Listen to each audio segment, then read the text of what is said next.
À la lumière des récentes révélations de la presse occidentale, notamment aux États-Unis, selon lesquelles les stocks de missiles intercepteurs américains, qu'il s'agisse des THAAD ou des PAC-3, s'amenuisent. Aux États-Unis, pour Israël et pour l'Ukraine, c'est déjà suffisamment préoccupant. Car les systèmes de missiles russes et iraniens ne semblent pas souffrir d'un manque de volume.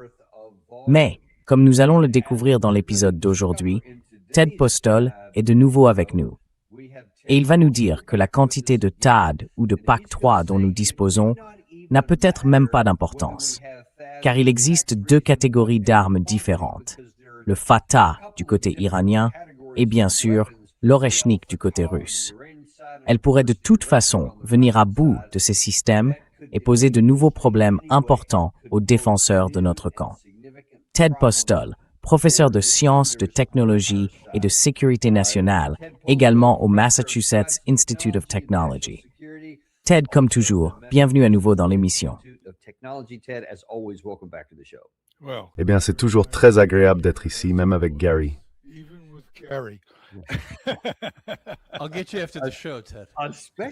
Je te retrouverai après l'émission, Ted, surtout avec Gary. Bon, c'est important, parce que ce Fatah, tu en as un peu parlé la dernière fois, et ça a fait beaucoup réagir.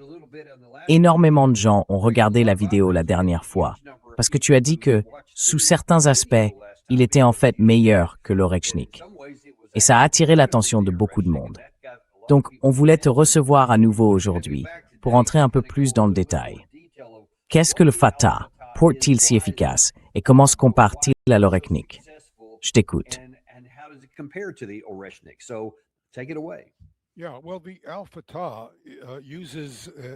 Oui, alors le Fatah repose sur une idée qui très franchement m'a surpris quand j'ai commencé à m'y intéresser. Il contient un moteur fusée. Regardons cela, diapositive 4. Ce moteur fusée peut faire en sorte que le missile frappe le sol à une vitesse nettement plus élevée. Et la manière dont ces missiles, ces ogives, interagissent avec l'atmosphère, c'est que lorsqu'ils y rentrent, ils accélèrent en fait jusqu'à une altitude d'environ 25 km, soit 75 000 pieds. Ils sont donc littéralement en chute libre et, comme une pierre qu'on laisse tomber dans le vide, ils continuent d'accélérer jusqu'à une altitude assez basse.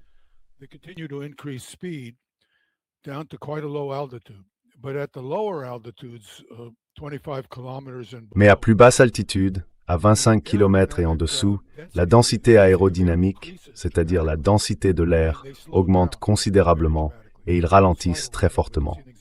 Si nous regardons la diapositive 11, nous pouvons en voir un exemple. Voilà, merci. Si vous regardez la courbe tout à gauche, en bleu, l'axe vertical représente l'altitude et l'axe horizontal représente la vitesse. C'est donc le cas d'une ogive Fatah non propulsée. Là, vous pouvez voir que si vous descendez à, regardez, jusqu'à 20 km, elle augmente, tout simplement parce que l'attraction gravitationnelle la fait accélérer.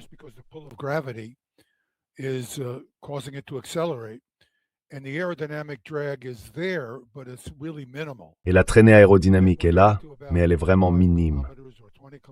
Puis quand on arrive à environ 25 ou 20 km, on peut voir que l'objet ralentit rapidement. Donc s'il atteignait le sol sans atmosphère, il le frapperait à près de 4 km par seconde, s'il n'est pas propulsé. Mais en réalité, il touche le sol à environ 3,4 km par seconde. C'est important, parce que l'énergie cinétique se traduit par un effet explosif. À ces vitesses très élevées, l'énergie cinétique se transforme en une désintégration explosive de l'objet tout entier. Vous savez comme le carré de la vitesse.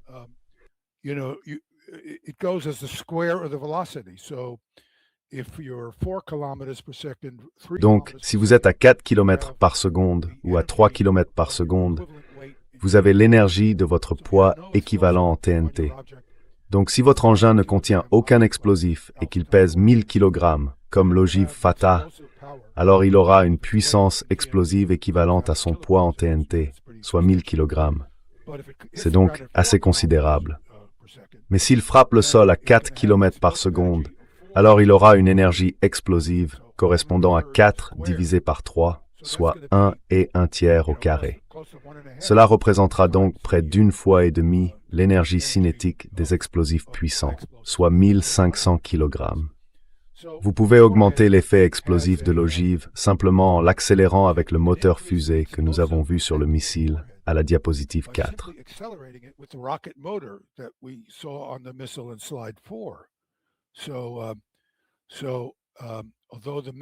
Ainsi, même si le missile perd du poids à mesure que son moteur fusée fonctionne, lorsqu'il frappe le sol à disons plus de 4 km par seconde, au lieu de 3 km par seconde, il aura environ 2 à 2,5 fois l'énergie cinétique de son poids en TNT.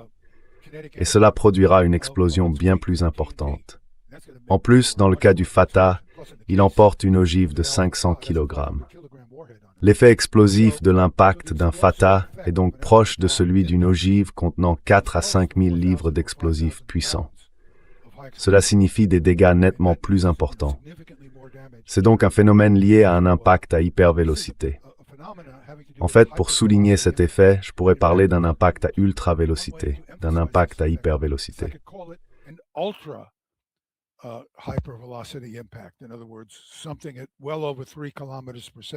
Autrement dit, on parle d'une vitesse bien supérieure à 3 km par seconde qui augmente de 4/3 ou de 5/3 de km par seconde. Donc augmenter la vitesse de l'ogive a réellement un effet. C'est l'équivalent du lancement d'une ogive plus lourde, comme sur ce missile Khorramshahr, qui emporte une ogive de 1500 kg. Il ne produit pas autant de puissance explosive que l'ogive de 1000 kg du Fatah. Parce que le Fatah frappe le sol à une vitesse plus élevée. Et cela a un impact considérable. Si la guerre conduit l'Iran à revenir à une stratégie de punition contre Israël, il n'existe évidemment aucune défense aérienne capable d'arrêter les ogives du Fatah.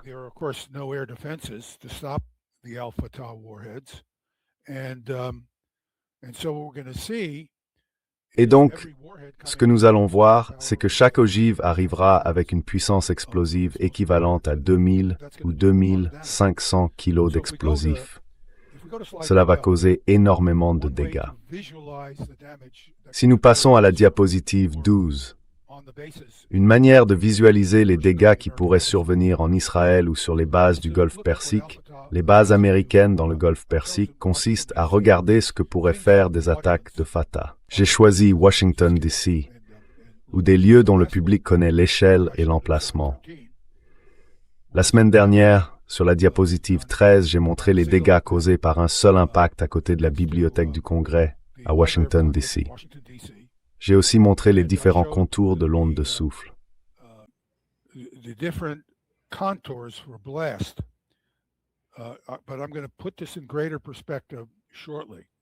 Mais je vais replacer cela dans une perspective plus large dans un instant, parce que se contenter de tracer les contours du souffle sur ces courbes, c'est simplifié à l'excès. Il y a aussi beaucoup de dégâts généraux causés par les débris projetés et par les réflexions de l'onde de choc, dont les gens devraient avoir conscience. Chaque fois que l'une de ces ogives frappe, beaucoup de dégâts sont causés par d'autres phénomènes. Regardons donc la diapositive 15. Les dégâts causés au bâtiment Murrah, à Oklahoma City, l'ont été par une explosion d'environ 4000 livres au pied du bâtiment. Ce criminel est arrivé dans une camionnette. Elle était remplie de nitrate d'ammonium, qui est un engrais, et de fuel. Cet explosif s'appelle l'AFO.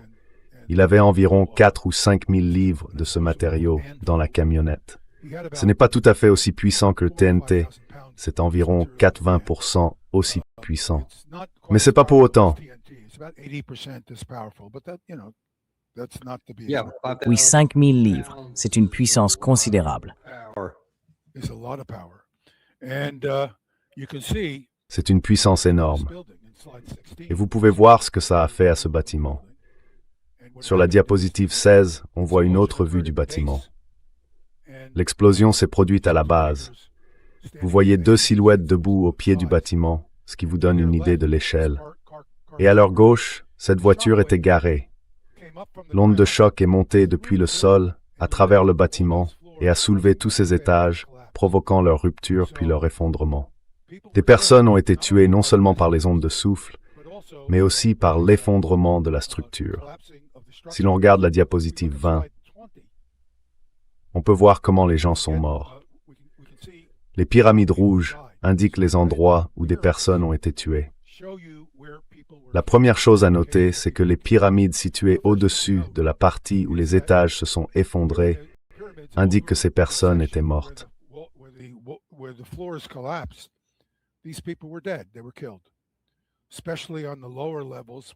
Ils ont été tués, surtout au niveau inférieur, là où les planchers se sont effondrés sur eux. Mais si l'on regarde à gauche de la structure, là où les planchers ne se sont pas totalement effondrés, on voit un grand nombre de triangles rouges parce que l'onde de choc a traversé ces structures. En remontant, l'onde de choc a aussi pénétré les zones extérieures de la structure. Des débris sont entrés et ont percuté des personnes. Certaines ont été projetées à très grande vitesse, elles ont été frappées par des objets volants et elles ont été tuées. Et si l'on regarde vers le centre, disons au 4e étage en partant du haut, on voit quelques triangles bleus et jaunes. Ces personnes n'ont en réalité pas été grièvement blessées. Mais juste à côté d'elles, il y avait des personnes très grièvement blessées. Il y avait donc énormément de débris projetés.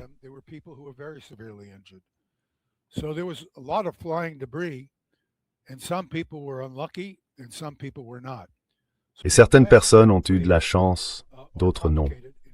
Ces ondes de souffle sont donc complexes dans la manière dont elles se manifestent dans la structure. Les débris projetés jouent aussi un rôle majeur pour déterminer où les dégâts se produisent et où l'onde de souffle est intense ou non.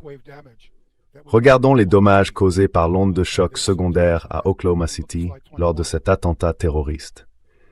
Si nous regardons la diapositive 21, au centre de ce plan du centre-ville d'Oklahoma City, on voit une petite icône représentant une explosion à l'endroit où le véhicule était effectivement garé lorsqu'il a explosé. Et on peut voir le bâtiment.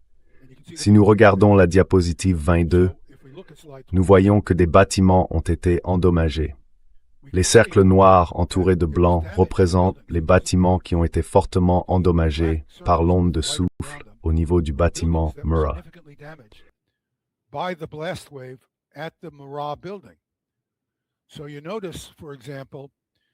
Vous remarquez par exemple que si vous regardez à votre gauche, vous voyez un couloir entre deux bâtiments plus grands par lequel l'onde de choc est effectivement passée. Ces deux bâtiments plus grands ont formé une ouverture. Vous pouvez voir que les bâtiments en bas à gauche ont été endommagés à une distance assez importante. Bien sûr, ils n'étaient pas construits de façon aussi solide et l'onde de choc était moins intense. Si nous regardons à droite, nous pouvons voir un autre couloir où des bâtiments ont également été endommagés. Si nous passons à la diapositive suivante, nous voyons que les bâtiments situés derrière le bâtiment Murrah, dont on n'aurait pas spontanément pensé qu'ils seraient endommagés, on s'attendrait à ce que le bâtiment les ait protégés, ont en fait été endommagés à cause d'un ensemble complexe de réflexions sur les bâtiments plus grands qui a provoqué ces dégâts. Wow.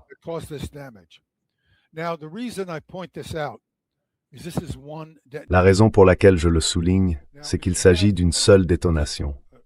Or, si vous avez une situation comme celle envisagée, par exemple sur la diapositive, laissez-moi revenir en arrière, à la diapositive 14. Revenons à la 14. Si 3 détonations de ce type se produisaient, vous pouvez voir à quel point les dégâts généraux dans cette zone seraient considérables. D'abord, vous auriez des dommages importants. Concentrons-nous là-dessus. Imaginons, pour les besoins de l'analyse, que la première explosion se produise en haut à droite des 3 explosions sur ce bâtiment rouge. Cela causerait des dégâts extraordinairement lourds. C'est une bombe dévastatrice, pour ainsi dire. Ensuite, si l'explosion suivante se produit sous cette première explosion, puis dans le pâté de maison en dessous, l'onde de choc provenant de cette deuxième explosion est relativement faible dans la zone qui a été touchée en premier.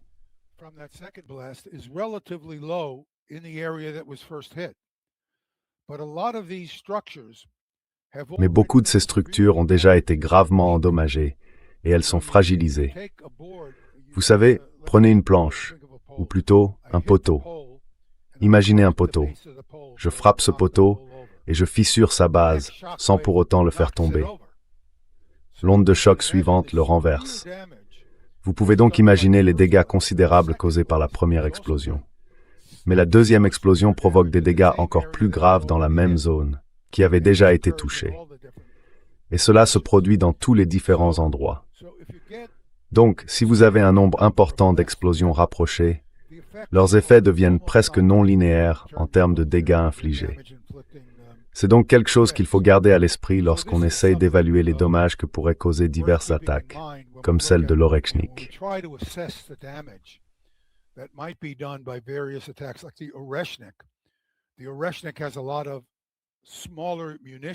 L'Orechnik emporte beaucoup de munitions plus petites, dont chacune produit une explosion importante. Peut-être l'équivalent de quelques centaines de livres d'explosifs puissants, ce qui est beaucoup. Mais ce n'est pas tellement plus important que ce qu'on obtient avec un drone qui emporte une charge militaire plus lourde. Les drones typiques, les plus gros, ont des ogives de 100 kg, donc c'est significatif. Mais son effet d'intensification est optimal quand les munitions sont regroupées. Donc si on considère l'Orechnik comme une arme à sous-munitions, passons à la diapositive 55. Je saute un peu partout, mais c'est pas grave. Tu as enlevé tes chaussures pour pouvoir compter, Gary?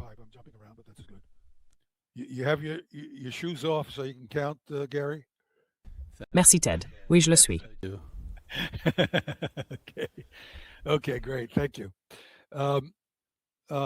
D'accord, très bien. Merci. Si l'on regarde l'Orechnik, ce qui m'a beaucoup intéressé, c'est que Poutine a fait une remarque en passant. Ils doivent mieux le comprendre.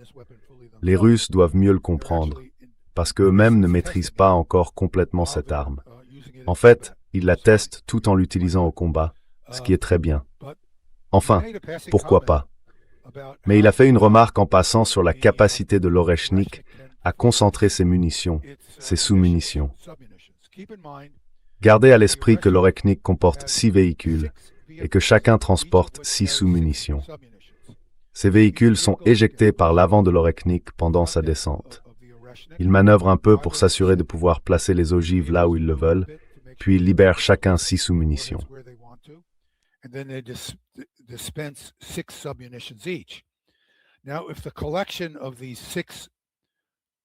Maintenant, si l'ensemble de ces 6 systèmes de lancement, appelons-les des bus ou, vous savez, des véhicules de déploiement, peut être maintenu suffisamment regroupé, et si la dispersion depuis chacun de ces véhicules peut rester suffisamment resserrée et concentrée, alors, lorsqu'ils frappent une cible, ils peuvent vraiment la pulvériser.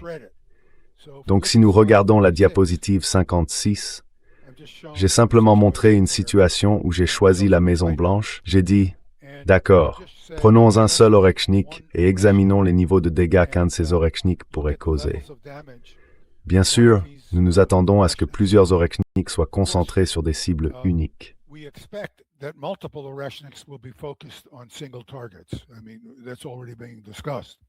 Je veux dire, c'est déjà en discussion. Mais si l'on regarde l'encadré en haut à droite de cette figure, les cercles rouges montrent où une surpression de 5 livres par pouce carré se produirait à la suite d'un impact. Ce sont des impacts aléatoires et c'est une surpression d'explosion importante. Elle fera tomber des cloisons à l'intérieur du bâtiment. Donc dans ce cas précis, les points d'impact situés à la Maison Blanche causeront des dégâts très graves à l'intérieur du bâtiment. Cela tuera des gens dans cette zone de 5 livres par pouce carré. Et si l'on regarde en bas à gauche, on voit que la zone dans laquelle l'explosion atteint 20 ou 10 livres par pouce carré est beaucoup plus réduite.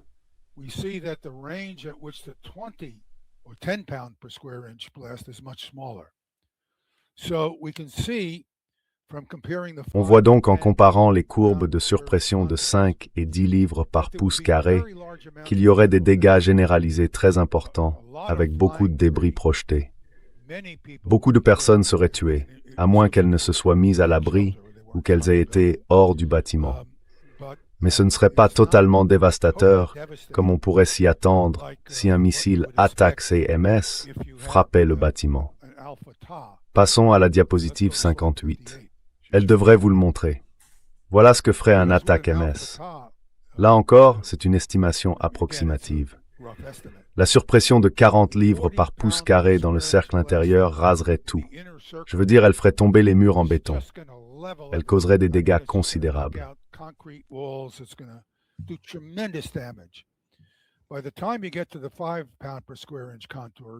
Quand on arrive aux courbes de surpression de 5 livres par pouce carré, qui correspondent à la troisième courbe, en partant de l'extérieur, les murs intérieurs vont quand même tous être abattus. Les murs extérieurs vont probablement s'effondrer, parce que beaucoup d'entre eux sont soutenus par les structures intérieures. Donc les extrémités de la Maison-Blanche seront elles aussi très gravement endommagées. Mais il se pourrait que des personnes ayant la chance de se trouver au bon endroit survivent à l'explosion, même si beaucoup pourraient aussi être tués par des débris projetés. Mais fondamentalement, le centre de la Maison-Blanche et les deux ailes immédiatement adjacentes seraient tout simplement rasés.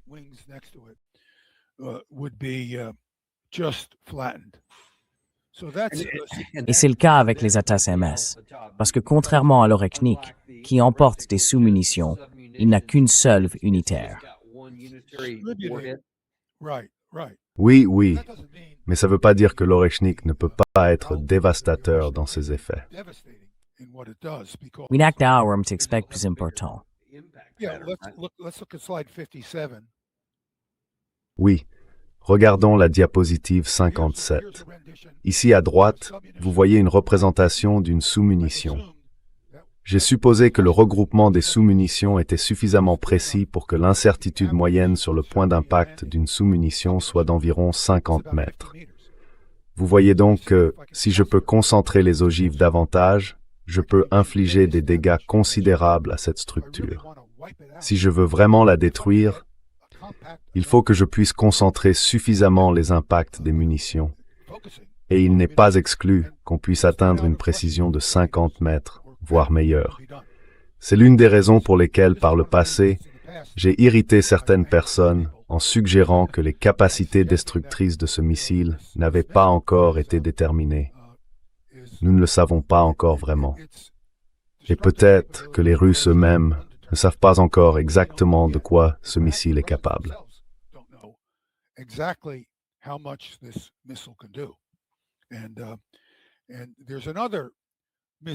Et il y a une autre idée reçue sur l'Orechnik et plus généralement sur ces frappes hypersoniques. Elle pourrait causer de lourds dégâts aux structures souterraines. Et je veux le répéter, on en parle constamment. J'ai l'impression qu'il y a un peu du conte des habits neufs de l'empereur dans les évaluations de ce que nous avons observé concernant l'Orechnik. On a beaucoup parlé de ces sous-munitions qui pénétreraient profondément dans le sol et causeraient des dégâts considérables. Et d'une certaine manière, cela expliquerait pourquoi on ne voit pas autant de dégâts causés par elles. C'est très peu probable. Ces engins déposent la majeure partie de leur énergie près de la surface de la Terre, et je vais expliquer pourquoi. Cela ne veut pas dire qu'ils ne sont pas importants. Je dis simplement que ce ne sont pas des armes qui peuvent être utilisées efficacement contre des structures profondément enterrées.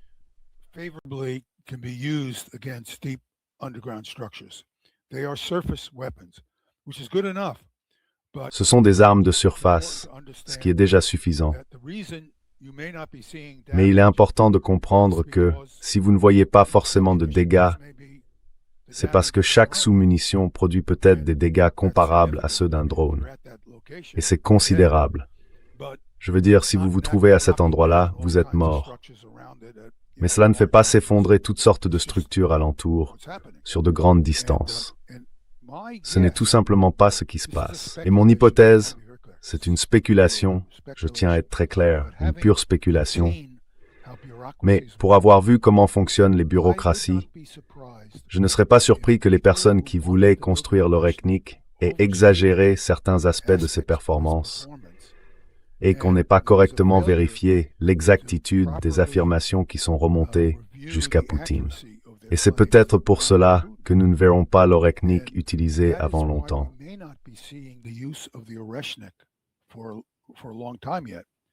Il sera intéressant de voir, quand nous verrons enfin les Oreshniks utilisés, quelle sera leur efficacité. Je ne dis pas qu'ils ne seront pas efficaces, je tiens à être clair sur ce point, mais ce que je dis, c'est qu'ils ne seront certainement pas l'arme décisive qu'est une arme nucléaire. Pas du tout. Donc, les affirmations en ce sens ne sont tout simplement pas correctes. Et encore une fois, je ne cherche pas à minimiser la capacité de cette arme à semer la terreur, ni sa capacité à infliger des dégâts. Mais ce que nous verrons si nous voyons un grand nombre d'Oreshniks, c'est que s'ils peuvent concentrer les ogives, les sous-munitions explosives, sur une cible avec une précision suffisante, ils causeront des dégâts très importants. Mais ils ne pourront le faire qu'en utilisant 2 ou 3 Oreshniks conjointement, ce qu'ils devraient être capables de faire.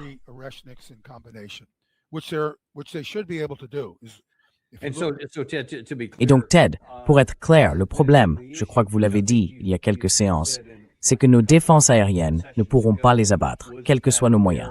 Il n'y a aucune défense contre eux.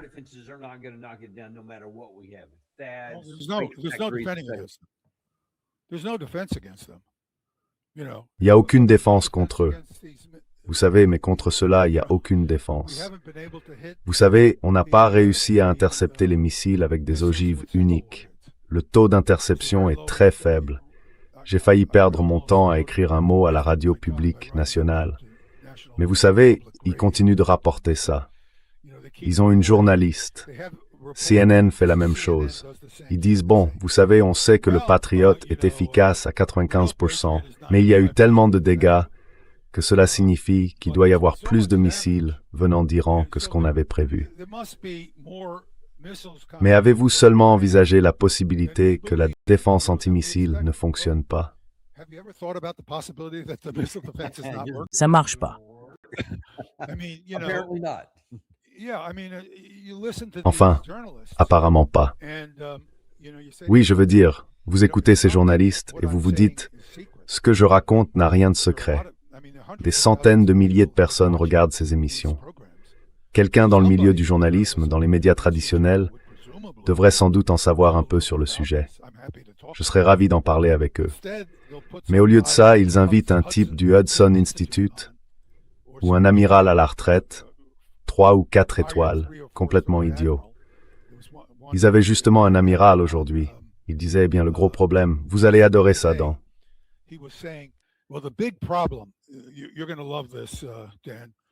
Oh là là, pas dans le sens où je vais détester ça, mais continuez.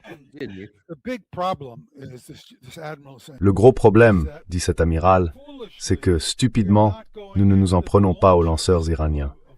Nous devrions frapper les lanceurs. Au fait, était-ce l'amiral Howard? C'était peut-être lui. C'était peut-être lui. Évidemment, la première question à lui poser serait « Comment allez-vous trouver les lanceurs ?» Je veux dire, en Iran, il y a beaucoup de lanceurs à ciel ouvert. Certains tirent depuis des zones ouvertes parce que certains de ces gros missiles à propergol liquide ne sont pas lancés depuis des tunnels souterrains. Ils sont donc déjà assez difficiles à repérer, même quand nous sommes sur place et que nous les surveillons en permanence.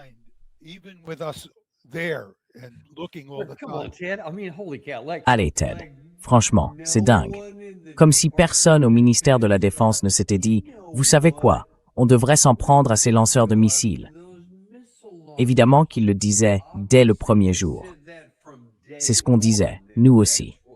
Je veux dire, littéralement, dès le premier jour. Donc c'est tout simplement bizarre qu'ils avancent cette affirmation maintenant, au 155e jour, je crois.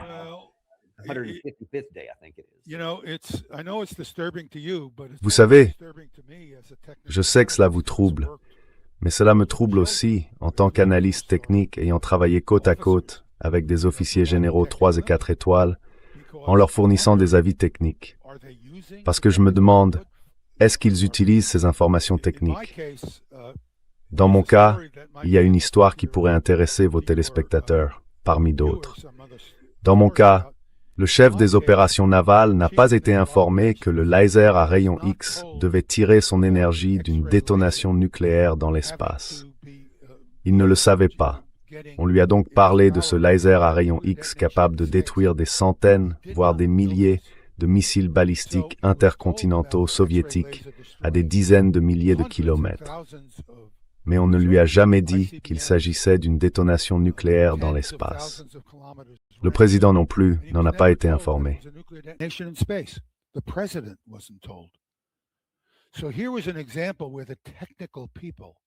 Voici donc un exemple où les techniciens qui avaient conçu ce système d'armes l'ont présenté aux décideurs politiques sans lui expliquer que, au fait, il fallait faire exploser une ogive nucléaire de 150 kilotonnes dans l'espace. Quand Ronald Reagan a découvert que des détonations nucléaires avaient lieu dans l'espace, il a paniqué. Il a dit « Pas d'armes nucléaires dans l'espace ?»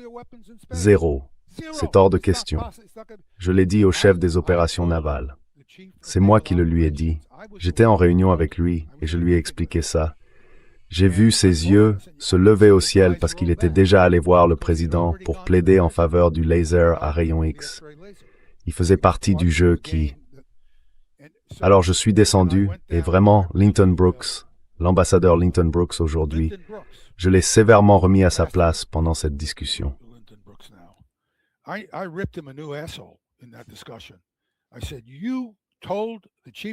J'ai dit, vous en avez parlé au chef des opérations navales et vous ne m'avez pas consulté. Pour qui vous prenez-vous, bon sang? Et lui, vous savez, il avait peut-être été capitaine de vaisseau, un capitaine supérieur, puis amiral. Mais moi, j'étais un civil. Je n'avais pas à m'incliner devant lui, et je ne l'ai pas fait. Mais à partir de cette expérience personnelle, une expérience vécue en temps réel, le désastre de l'initiative de défense stratégique, cette décision désastreuse. J'en ai été témoin parce que les gens en dessous vendaient une idée qu'ils essayaient de faire adopter aux décideurs politiques sans leur dire ce qu'ils avaient besoin de savoir. Mon rôle était de dire « Oui, Monsieur le Président, si vous voulez cette arme, très bien, c'est vous qui décidez.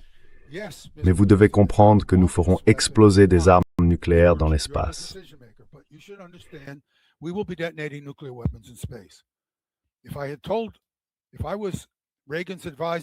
Si j'avais été le conseiller de Reagan, au lieu de cet idiot qu'il avait, J.K. Worth, son conseiller scientifique, il n'aurait pas lancé l'initiative de défense stratégique comme il l'a fait. Mais ensuite, il s'est retrouvé piégé politiquement. Donc je ne sais pas, je spécule. Peut-être que quelque chose de similaire est arrivé avec Poutine. Ces gens ont dit « Oh, c'est une arme formidable, ce sera comme une arme nucléaire », parce que Poutine n'est pas un imbécile. Il ne répétera pas ce qu'on lui dit, à moins de penser que c'est juste.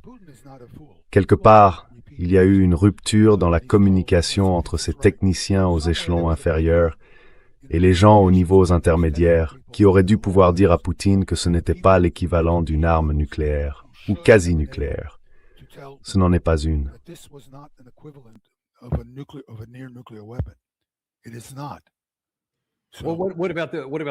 Et si ce n'était pas que Poutine n'en a pas été informé, mais simplement une campagne de désinformation visant à faire croire aux Russes et surtout aux Européens que c'est bien le cas, pour qu'ils en aient davantage peur. Je veux dire, j'imagine que c'est une possibilité. C'est possible, mais je ne pense pas que Poutine ferait ça. Mon jugement sur Poutine, et je peux me tromper, vous savez, je peux me tromper, c'est qu'il n'aime pas bluffer, il pense ce qu'il dit. C'est juste. Il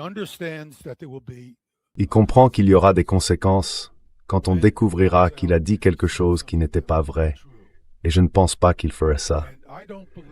Je pense qu'il est suffisamment intelligent et stratégique dans sa réflexion. Il est assez intelligent pour savoir que, quand il dit quelque chose, il le pense. Il n'y a aucun véritable intérêt à faire croire ça aux gens. Enfin, c'est un missile, on ne peut pas l'arrêter. Il peut causer des dégâts. Rien que ça, c'est déjà suffisant. Eh bien, nous verrons, parce que les Oreshniks seront probablement utilisés. Mais jusqu'à présent, ils n'ont certainement pas été employés à grande échelle. Et nous n'avons aucune preuve de dégâts catastrophiques causée par l'une ou l'autre des deux attaques qui ont eu lieu jusqu'ici. Et je pense que ce n'est pas un hasard, c'est mon jugement. Et peut-être que mes critiques, comme le Dr. Rowe, pourront s'en prendre à moi pour avoir dit ça. Il m'a d'ailleurs écrit cette lettre extrêmement prétentieuse, en me demandant en gros ce que je racontais. Et je lui ai répondu, je ne suis qu'un technicien, je ne fais que parler. Alors il me dit, vous êtes un frimeur. Qu'est-ce que ça veut dire, je suis un frimeur? J'essaie simplement de donner les faits. Et vous me dites que mes faits sont faux, mais vous n'avez aucune analyse.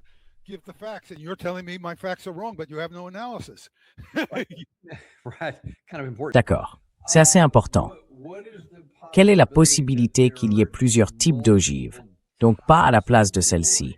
Peut-être qu'elle se divise en d'autres. Peut-être qu'il y en a une unitaire avec une puissance de frappe plus importante.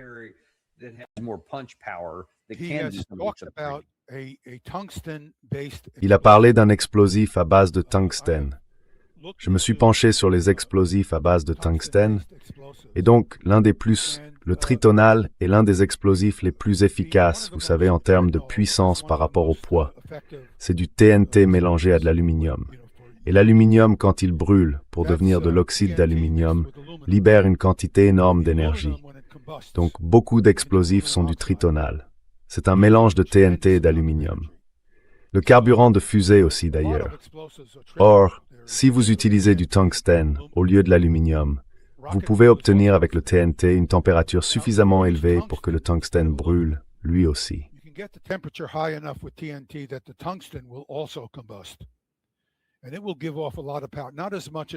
Et cela dégagera beaucoup de puissance, pas autant que l'aluminium. Mais cela a l'avantage d'être extrêmement dense.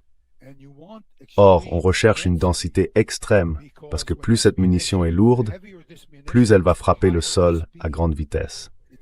Et si elle frappe le sol à une vitesse plus élevée, on obtient davantage d'énergie cinétique dans l'explosion. De l'énergie cinétique, pas seulement de l'énergie explosive.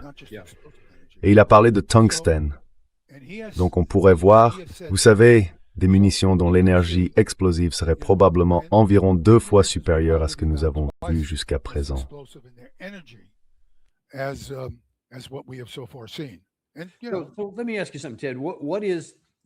Laissez-moi vous demander quelque chose, Ted.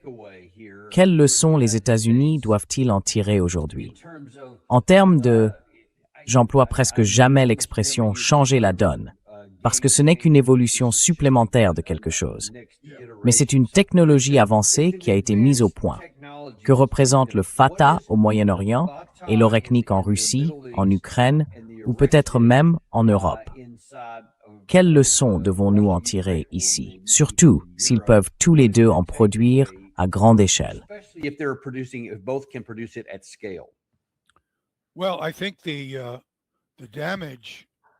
Eh bien, je pense que les dégâts causés par ogive seront nettement plus importants, notamment pour les Al-Fatah, que ce qu'on attendrait d'une ogive de 1000 kg. On sera plutôt sur une ogive de 2000 ou 2500 kg, autrement dit 4 ou 5000. Et c'est pas quelque chose qu'on peut ignorer. Et vous savez, c'est la même chose du côté russe. Lorsque les Russes analyseront la situation, comme je l'ai fait, cela ne me surprendrait pas si à un moment donné, il faut du temps pour déployer ce genre de choses, nous commencions à voir des ogives accélératrices du côté russe.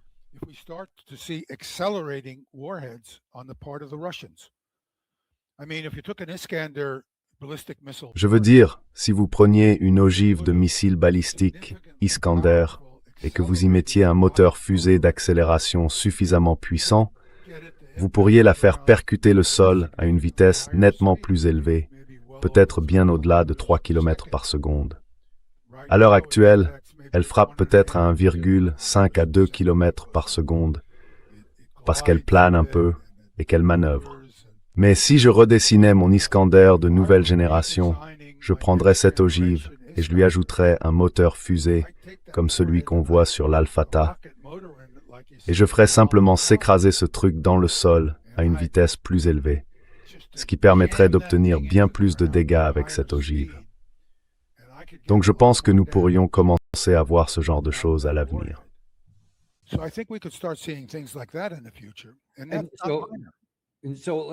Alors, regardez, je vais remettre ça à l'écran. C'est ce qui s'est passé. Vous voyez, ça date du début juillet. Ces impacts, à ma connaissance, mais vous pouvez me corriger si je me trompe, n'étaient pas des Al-Fatah. C'était d'autres catégories de missiles. Les missiles iraniens auront-ils, disons, le même système de guidage qui leur permettra de réaliser des frappes de précision comme celle-ci? Et si c'était des Al-Fatah, quelle serait la différence en termes de destruction par rapport à ce que vous voyez ici?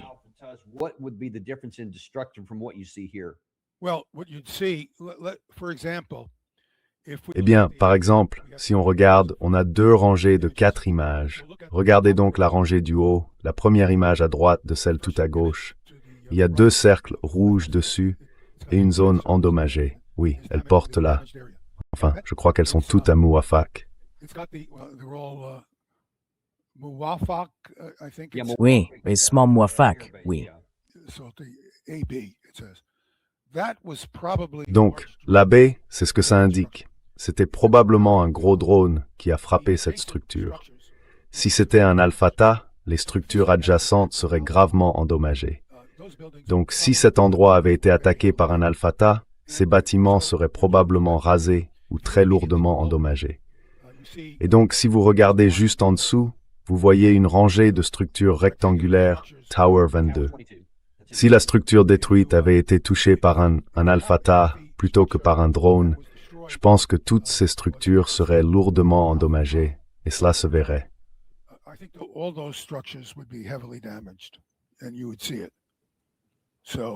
Et les images juste à gauche de ça. Parce qu'à la base aérienne d'Ali Al-Salem, c'est aussi une longue rangée de bâtiments. Oui, là, ça commence peut-être à devenir plus intéressant. Mais je pense que c'était probablement un groupe de drones parce qu'on verrait des dégâts sur d'autres bâtiments. Or, ce type de dégâts, c'est plutôt ce qu'on verrait avec Al-Fatah. Il s'étendrait sur une zone plus vaste. Et bien sûr, il y aurait des incendies après les dommages. Donc les dégâts pourraient être assez importants.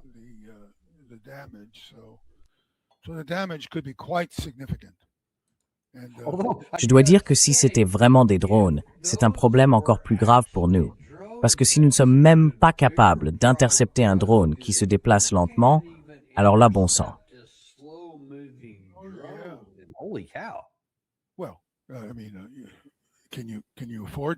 Enfin, je veux dire, est-ce qu'on peut se permettre d'utiliser un intercepteur à 4 millions de dollars pour intercepter un drone à 30 000 dollars? Je veux dire, on ne peut pas se le permettre. C'est pas un échange qu'on peut gagner au bout du compte. Il nous reste donc quelques milliers de Patriot PAC-3. D'accord. Et alors? Quelques milliers de drones, c'est rien. Je veux dire, ce n'est pas un problème du tout. En fait, je suis sûr que les Iraniens se disent, bon, ajoutons quelques drones supplémentaires ici. Certains seront interceptés, mais on les fera suivre par d'autres. Et comme ils peuvent reprogrammer ces engins en vol, ces drones peuvent être reprogrammés en vol. Quand on perd un drone avant qu'il ne frappe l'un de ces bâtiments, on le sait. Et on peut communiquer en temps réel avec un drone qui suit derrière et lui dire « Voilà ta cible maintenant ».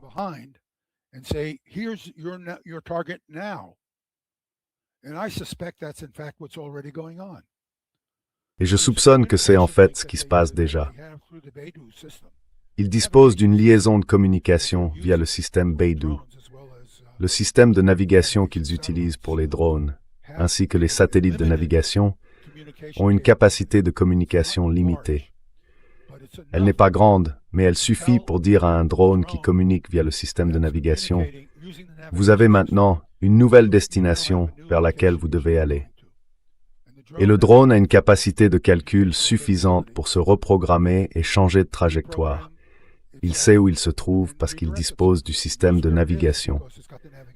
Il est équipé de ces MEMS, ces capteurs microélectromécaniques dont je parlais la dernière fois, ces minuscules circuits installés sur le drone, vous savez, comme de petites puces.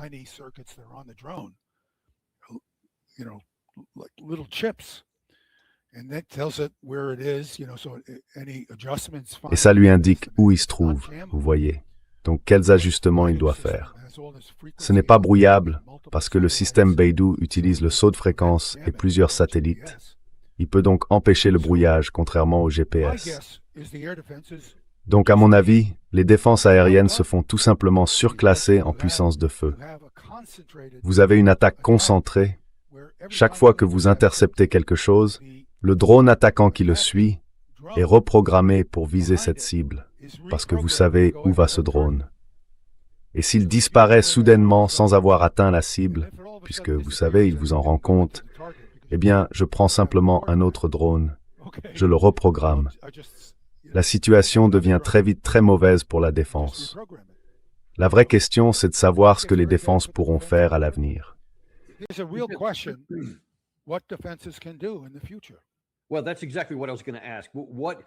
Eh bien, c'est exactement ce que j'allais demander.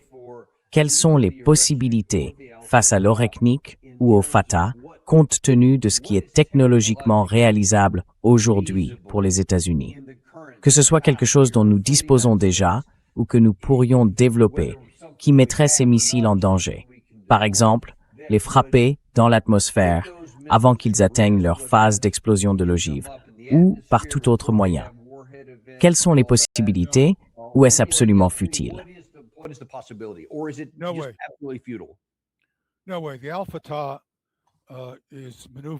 Pas du tout. L'avant-garde manœuvre et même le système THAAD essaierait de l'intercepter à peut-être 60, 70 ou 80 km.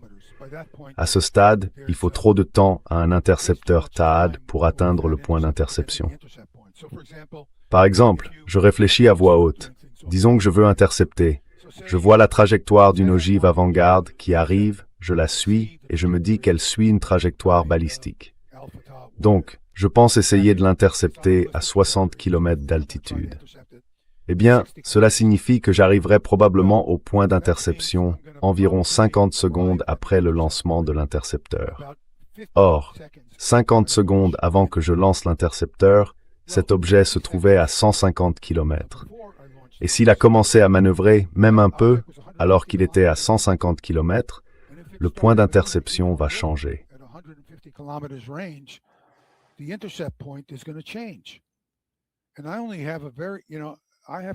Et je n'ai qu'une toute petite, vous savez, je dois atteindre ce point d'interception le plus vite possible, parce que l'intercepteur est rapide.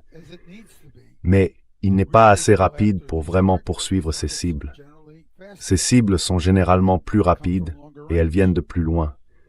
Donc si je manœuvre juste un peu à une distance de 100 km, je serai tellement loin de l'intercepteur qu'il n'aura pas la capacité de manœuvrer pour me toucher. Vous savez, il me ratera, tout simplement. Donc THAAD est inutile contre ça. Et ensuite, une fois que ça pénètre plus profondément dans l'atmosphère, là on parle d'altitude où la manœuvre est limitée, mais pas énorme. Une fois plus profondément dans l'atmosphère, cet engin peut effectuer des manœuvres considérables. Impossible qu'un PAC-3 puisse égaler ces manœuvres. Ce n'est tout simplement pas possible. Je ne vous entends pas. Pardon, a-t-on une idée du nombre de ces avant-gardes qui ont été produits?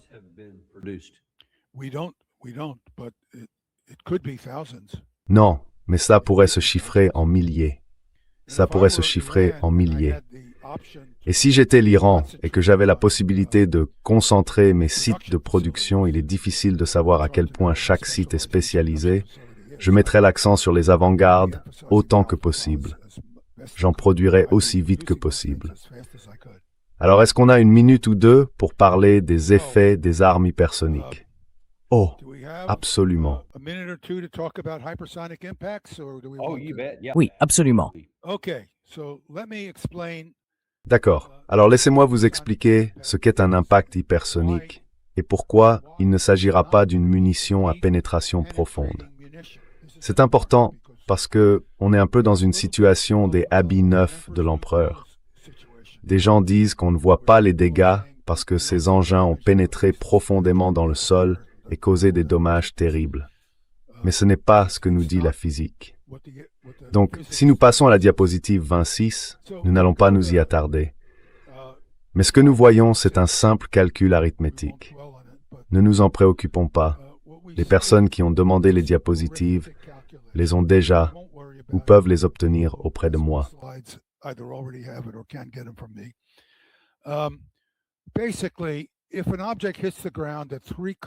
En gros, si un objet frappe le sol à 3 km par seconde ou plus, son énergie cinétique sera équivalente à son poids en TNT. C'est tout ce que montre ce calcul. Donc, si nous passons à la diapositive 27, nous voyons comment cela se manifeste lors d'une collision hypersonique. Voilà ce qui se passe.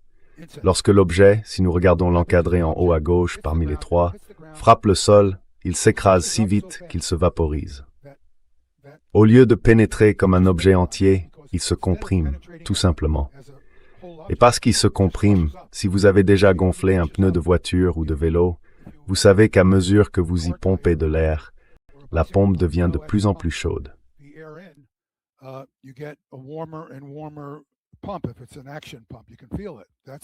Si c'est une pompe à main, on peut le sentir. C'est parce que la compression de l'air entraîne son échauffement. C'est ce qu'on appelle la compression adiabatique. Et c'est ce qui arrive aux matériaux, mais de façon beaucoup plus violente à cause des quantités énormes d'énergie cinétique. Donc si l'on regarde l'encadré suivant, en haut à droite, voilà ce qui se passe. La matière fond. Le matériau est fondu. Il devient si chaud parce que toute l'énergie cinétique de l'impact est concentrée sur lui. Il fond d'abord, puis il s'évapore. Il devient un gaz, en fait un plasma. Et ce plasma se dilate alors violemment vers l'extérieur. Cela produit donc l'effet d'une explosion comme une explosion de forte puissance.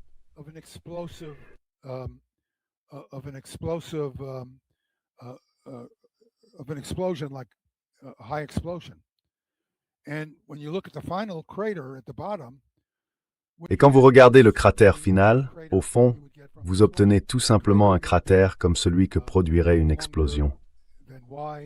Le cratère peut être un peu plus long que large ou plus court. Cela dépend de la masse de l'objet, de la densité du sol. Il y aura beaucoup de différences. Si vous regardez la surface de la Lune, où il y a de très grands cratères d'impact causés par de très gros objets, regardez ces cratères d'impact. Vous voyez une petite structure au milieu, puis de longues zones plates avec un rebord tout autour. Ce sont des cratères d'impact, et la longue zone plate, c'est la zone fondue créée par l'impact.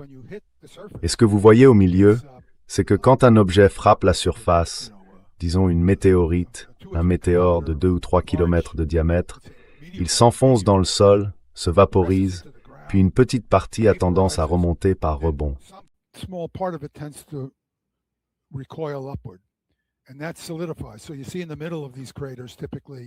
Et ça se solidifie. Vous voyez donc au milieu de ces cratères, généralement de petites structures montagneuses, très petites, qui indiquent le centre du point d'impact. Mais tout le reste est plat. C'est parce que tout s'est vaporisé. Bon, regardons une expérience réelle dans le sable. Regardez la diapositive 28. C'est une minuscule bille d'aluminium qui a été projetée dans le sable à des vitesses hypersoniques de plus de 3 km par seconde. C'est donc un petit objet de taille millimétrique. D'accord, il est vraiment très petit. Mais là, c'est une surface de sable, et je vous ai montré la direction d'arrivée. L'angle d'impact est assez faible, 30 degrés. Et si vous regardez l'encadré 3 de la diapositive, vous pouvez voir qu'un petit jet ressort à faible angle. C'est littéralement un jet qui est généré au moment de l'impact.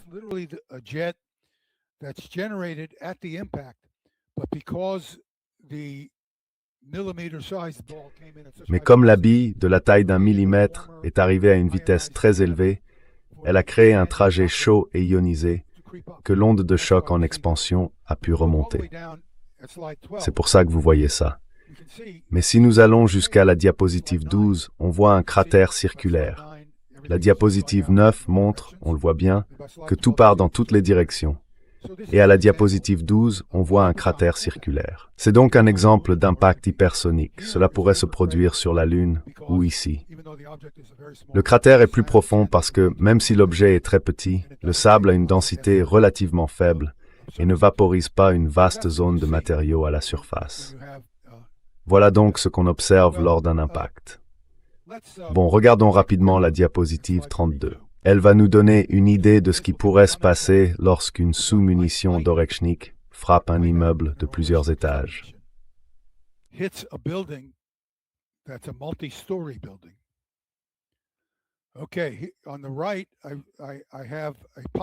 D'accord. À droite, j'ai une sous-munition de taille finie, supposée, qui frappe une surface, peut-être un toit.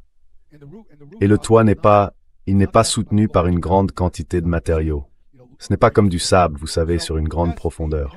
Donc, à mesure que la munition traverse le toit, une partie se compacte, mais pas toute.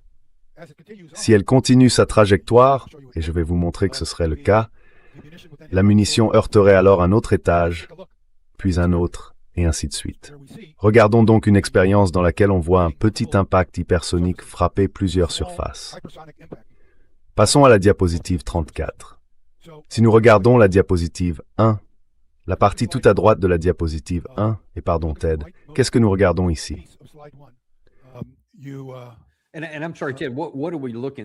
Qu'est-ce qui est représenté? Ce que nous regardons, c'est une série de plaques.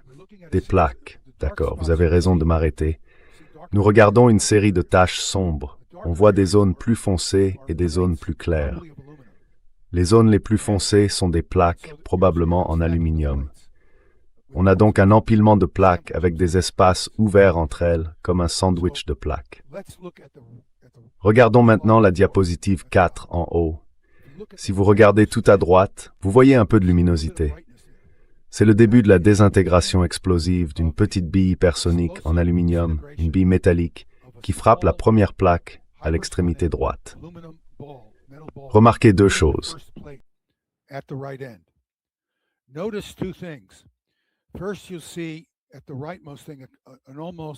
D'abord, tout à droite, vous voyez une zone claire, presque plate.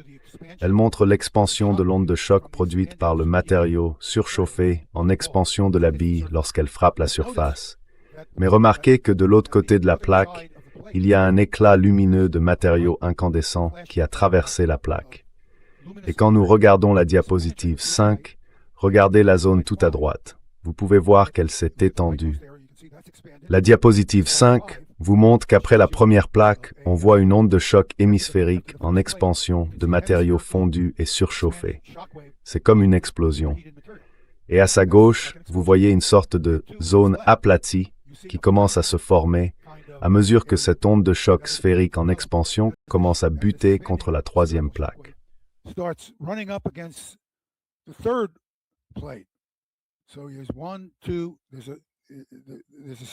Donc voilà, 1, 2, puis il y a une deuxième plaque derrière. On a donc une première plaque, puis une deuxième. Vous voyez comment cela se développe. Et si nous passons à la diapositive 8, nous pouvons voir qu'il y a 1, 2, 3 plaques qui ont été pénétrées et qu'on arrive déjà à une quatrième plaque. Puis à la diapositive 15, vous pouvez voir que chaque plaque a interagi à un certain niveau avec les résidus surchauffés de l'impact initial, se déplaçant à une vitesse hypersonique. Cela crée une onde de choc explosive de métal surchauffé. Donc si nous regardons la diapositive 36, ici regardez l'image en haut à gauche. Ce sont les plaques. Vous voyez que la première plaque a un trou, et si vous regardez l'encadré en bas à droite, vous pouvez voir que la deuxième plaque a un trou plus grand.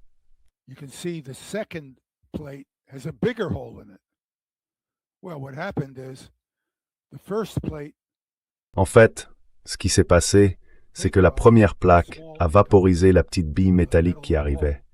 La bille s'est alors dilatée violemment, créant une onde de choc à partir du matériau vaporisé de la première plaque et du matériau vaporisé de la bille.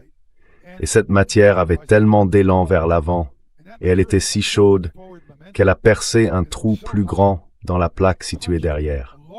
Puis, dans la plaque encore derrière, même si on ne le voit pas, il y a probablement un trou un peu plus petit. Donc ce que l'on a, c'est simplement, couche après couche, un trou qui a été percé. Mais si nous revenons à la diapositive 35, nous pouvons voir que dans les diapositives 15 et 16, le niveau des dégâts causés n'a pas nécessairement produit de trous dans les plaques. Il s'agissait plutôt de vapeurs surchauffées à très forte surpression qui se dilataient simplement vers l'extérieur.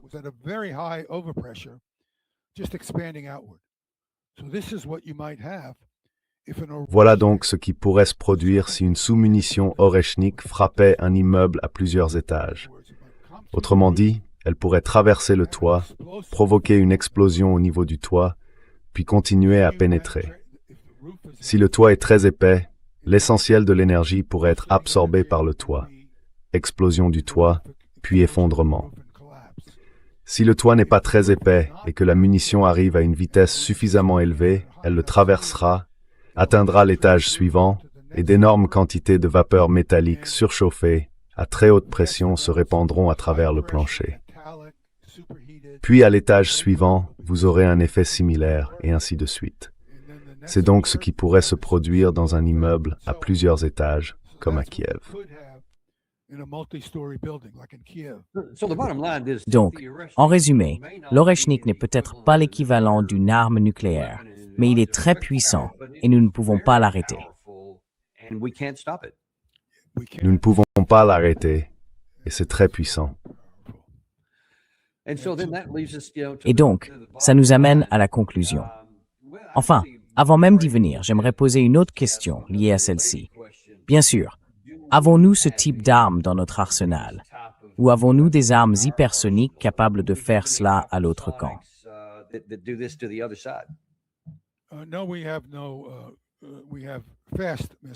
Non, nous n'avons pas. Nous avons des missiles rapides, mais rien de comparable. Nous pourrions les fabriquer, mais nous ne l'avons tout simplement pas fait. Donc, ces armes conventionnelles posent pas mal de problèmes. Un autre aspect problématique de l'Oreshnik, c'est que si le ministère russe de la Défense ne se livre pas à une opération de désinformation, ce qu'ils ont montré comme étant un véhicule de lancement d'Oreshnik. Attendez, c'est la diapositive 46. C'est un document publié par le ministère de la Défense. Je viens de le vérifier ce matin. Le ministère russe de la Défense. Ted, si vous pouviez juste remonter votre micro un tout petit peu au-dessus de votre bouche. Il y a pas mal de plosives. Il y a des plosives? Westward. Oui, je pense que c'est bon. Oui, tous vos P. Voilà, je pense que ça va régler le problème. C'est parti.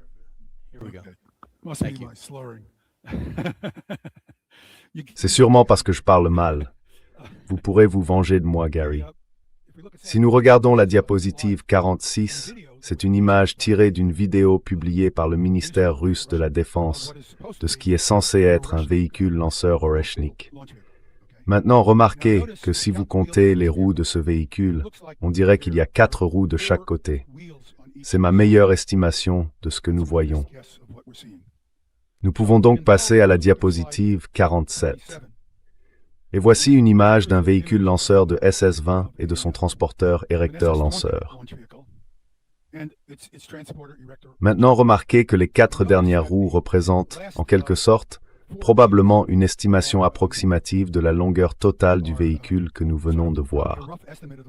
À l'exception de la cabine à l'avant, que nous voyons à l'avant de ce TEL, qui a maintenant été déplacé vers l'arrière, au niveau de la 3e roue, en partant de l'avant. Autrement dit, c'est maintenant un véhicule raccourci. C'est un véhicule composé de sections séparées. Donc, une idée de ce à quoi pourrait ressembler l'Oreshnik est montrée à la diapositive 50.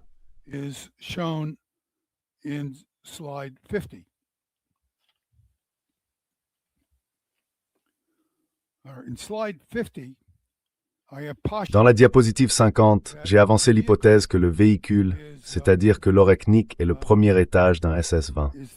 Ce n'est pas un missile à plusieurs étages. Je l'ai d'ailleurs dit plus tôt. Mes calculs suggèrent fortement que ce missile n'a pas plusieurs étages.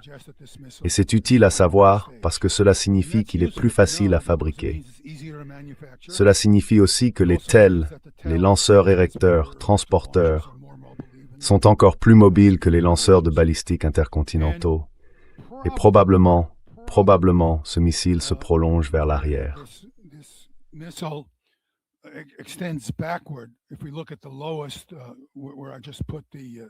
Si on regarde celui du bas, là où j'ai simplement mis la silhouette de ce que j'imagine être l'Oreshnik, il est probablement plus en arrière sur le lanceur TEL, afin de tenir compte de la longueur supplémentaire de la section de charge utile qui transporte ces 36 sous-munitions.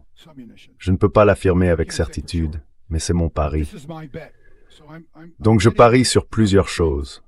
Vous pourrez prouver plus tard que j'ai tort, ou en fait, l'histoire telle qu'elle se déroule sous nos yeux prouvera plus tard que j'ai tort. Mais je pense que c'est ce que nous allons réellement voir à mesure que, vous savez, les guerres en Ukraine et en Asie du Sud-Ouest progressent. Voyez-vous, je pense que ça, c'est un missile balistique intercontinental.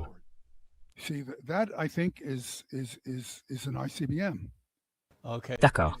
Je savais simplement pas si c'était possible ou non là-bas, Ted. Ce n'est pas forcément possible. Je pense que ce n'est pas le bon véhicule de lancement. C'est aussi ce que j'ai constaté. Mais l'image à laquelle je fais référence dans cet autre schéma a été identifiée par le ministère de la Défense. Peut-être que ce n'est pas leur identification. Peut-être qu'ils ne nous montrent pas la vraie chose. Mais c'est une image du ministère russe de la Défense. C'est une vidéo qui montre ce véhicule se déplaçant devant nous. Et cette image est extraite de cette vidéo. Donc c'est le lanceur érecteur de l'Orechnik. Si le ministère russe de la Défense nous a montré une vraie image des lanceurs qu'ils affirment déployer en Biélorussie, c'est peut-être pas vrai, mais ça peut l'être.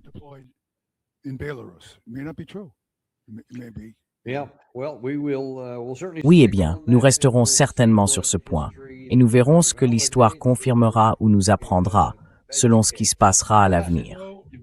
Mais je pense que l'essentiel est là, et corrigez-moi si je me trompe. Quoi qu'ils découvrent à l'avenir sur ce genre de choses, l'essentiel, c'est que ce sont des missiles très puissants, tant par leur charge utile que par leur lanceur. Aucune défense ne jouera le moindre rôle. Oui, aucun rôle, peu importe qu'on ait ou non des PAC-3 des THAAD ou quoi que ce soit d'autre. Que ce soit un Orechnik ou un Al-Fatah, le PAC-3 ne jouera aucun rôle. Je veux dire 1 ou 2%, vous voyez. On verra si dans quelques mois, les médias grand public se grattent toujours la tête en disant « Eh bien, il doit y avoir davantage de missiles qui arrivent, plutôt que... » Enfin, vous voyez.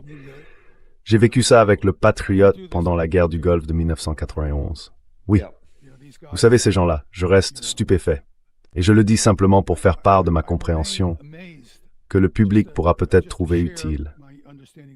Je reste stupéfait du manque de sophistication des journalistes scientifiques, qui devraient être en mesure de comprendre ce dont je parle et devraient en savoir assez pour pouvoir vérifier la crédibilité de ce que je dis. Et, vous savez, il se trouve que j'avais raison au sujet de la guerre du Golfe de 1991. Même le président n'a été informé de la vérité à ce sujet.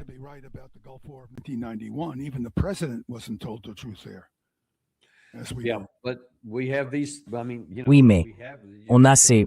Enfin, vous savez, vous l'avez montré il y a un instant, on a la preuve graphique à l'appui que ça ne fonctionne pas. Enfin, quoi que ce soit. Et maintenant, on voit qu'à Kiev, cette nuit, vous savez, aucun missile n'a été intercepté. Je ne sais pas si beaucoup de missiles ont réellement été interceptés jusqu'ici, mais la nuit dernière, c'est la première fois qu'ils ont reconnu qu'aucun n'avait été intercepté. Donc, on est en quelque sorte dans un monde nouveau. Oui. Cela implique qu'il faut davantage de diplomatie, parce que c'est probablement la seule chose qui puisse arrêter ces missiles. Faire en sorte qu'il n'y ait aucune raison de les tirer.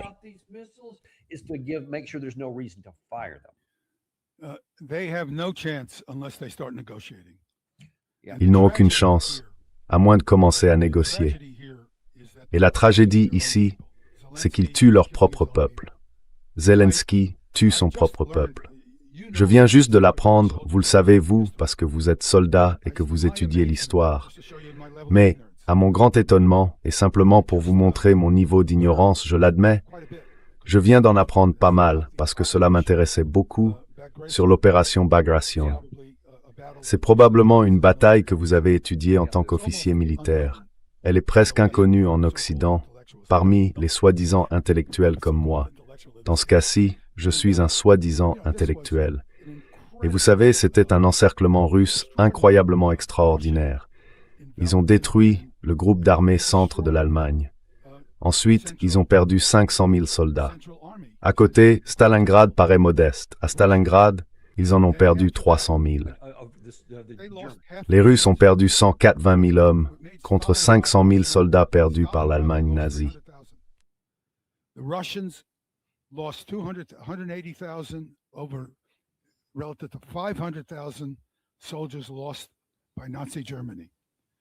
Now, Oui d'ailleurs, beaucoup de gens en Russie disent qu'ils doivent maintenant lancer une nouvelle bataille de Bagration. Alors on verra s'ils obtiennent gain de cause. Mais oui, j'en parle, parce qu'ils étudient l'histoire. but the number of Germans who lost Mais le nombre d'Allemands qui ont perdu la vie après cette bataille, alors que la guerre était déjà perdue et que les nazis auraient dû négocier, c'est le tort que Hitler a causé au peuple allemand en continuant la guerre et en permettant littéralement, enfin en forçant les Russes qui n'avaient pas le choix. C'est ce que nous voyons aujourd'hui en Ukraine. Les Russes avaient des objectifs très limités lorsqu'ils sont intervenus au départ. Et Zelensky a forcé les Russes à élargir, à modifier leurs objectifs, au point que leur objectif est désormais d'encercler l'Ukraine et d'en faire un État résiduel, parce qu'ils n'auraient pas accepté l'accord d'Istanbul, vous savez, qui avait été conclu. Donc il a probablement tué 1,5 million des siens. So he killed probably 1.5 million of his own people. Because I think we're gonna end it this way. Ce bilan ne s'est pas arrêté jusqu'à présent. Il a continué jusqu'à aujourd'hui, et surtout, s'il y a une nouvelle opération de l'ampleur de Bagration, ce chiffre pourrait exploser. Quoi qu'il en soit, nous allons devoir en rester là pour le moment. Okay, sure. J'ai dépassé le temps qui m'était imparti, je comprends. C'est simplement que notre temps est écoulé. C'est tout. Mais comme toujours, nous vous sommes très reconnaissants. Merci beaucoup. Et nous vous apprécions aussi. On se retrouve demain dans le Daniel Davis Deep Dive. En fait, nous n'avons pas de sponsor, et il y a une raison à cela. Nous ne voulons pas vous assommer avec une tonne de pubs. Cliquez sur le bouton « J'aime » et bien sûr, partagez ceci avec quelqu'un que vous aimez. Share this with somebody you love.